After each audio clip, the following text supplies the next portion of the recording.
అలసందల దోశ తయారు చేయడానికి 3 కప్పుల అలసందలు, 4 కప్పుల బియ్యాన్ని విడివిడిగా వాష్ చేసుకొని మనము 6 గంటల పాటు నానబెట్టుకోవాలి. బాగా నానబెట్టిన బియ్యము, అలసందలను విడివిడిగా మిక్సీ జార్లో వేసుకొని మనం మెత్తగా గ్రైండ్ చేసుకోవాలి.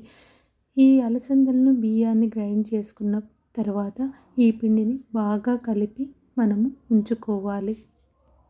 పిండిని గ్రైండ్ చేసేటప్పుడు అవసరానికి తగిన విధంగా మనము వాటర్ను మిక్స్ చేసుకొని గ్రైండ్ చేసుకోవాలి. పలుచగా గ్రైండ్ చేసుకోవాల్సిన అవసరం లేదు. ఈ విధంగా తయారైన పిండిని బాగా కలుపుకొని మనం వెంటనే దోశలు వేసుకోవచ్చు. లేదంటే ఒక గంట పాటు పక్కన పెట్టి దోశలు మనం ఏ పద్ధతిలో అయితే వేసుకుంటామో ఆ పద్ధతిలో దోశలు వేసుకోవచ్చు. ఇవి చాలా అంటే చాలా క్రిస్పీగా, రుచిగా, మంచి వాసనగా ఉంటాయి. ఈ దోశలు అందరికీ ఇష్టపడతారు. అంత టేస్టీగా ఉంటుంది. దీనికి మిరప్పొడి కాంబినేషన్ బాగా రుచిగా ఉంటుంది.